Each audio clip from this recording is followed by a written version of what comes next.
In this video, I'm going to show you how you can back up your server. Now, I'm going to show you using a cPanel server because that's what I'm using. So go down to your Files section, and if you're not using this same layout, your backups may show in a different area, but what you're looking for here are Backups and Backup Wizard. Let's go to the Backup Wizard. Now here you can do a backup of the home directory, SQL databases, email forwarders, and email filters.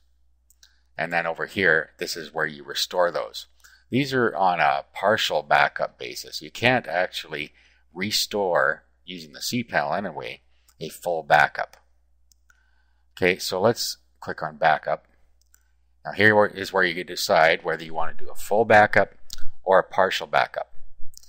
If you're going to do a partial backup, this is where you do it. You got your home directory. It'll back up everything in the home directory. There's SQL databases and your email forwarder. So you can create a backup of each of these. Or over here, you can do a full backup. So if you click on full backup, it comes up here and it asks you where you want the full backup to go. You have your home directory, so it'll back it up onto your server's home directory. You can send it to a remote FTP server. You have an FTP server out there, and you can download a secure copy. Now again, this is only really for if you're going to be moving it to another server, because you can't do it through this interface. Now if you're comfortable with it, you can download this file, expand it on your desktop in the zip format, and then you'll be able to restore things on a manual basis using an FTP program. It's a little out of our scope here. So what we're going to do, we're going to go select a partial backup. So let's do home directory. And then we can download a home directory backup. So if we click on this, it creates a tar.gz file that we can back up. And so all we do is, of course, just save the file into a folder. Now this is really large, so I'm not going to do this one, but you get the idea. So let's just go back here. Let's do a MySQL databases. These are the databases here. Now I can just pick one that I want to download.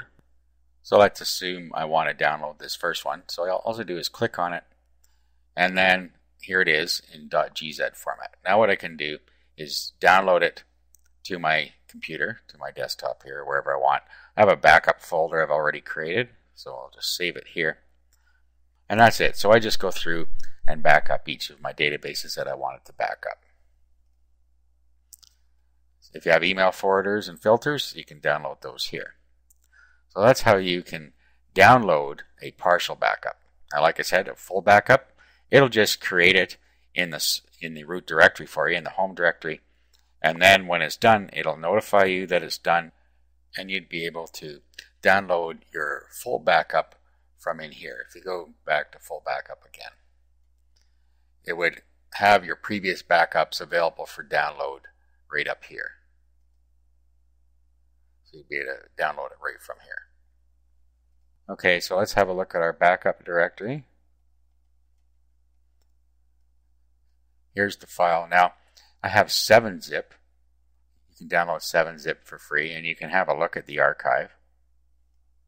Okay, so here's what's inside there, and then if we open this, we can see the data that's in here. Okay, so we know that we have a good backup there. Now, if you need to restore a backup, you can go back to Backup Restore here, and then over to where it says Restore. And then you pick what you're going to restore. So, MySQL database. You then browse for the file that you just downloaded. Okay, and then you'd pick it here. I'm not actually going to do this, but you'd pick it there, click Upload, and then it would restore it for you. Okay, so that's how you can back up and restore files on your server.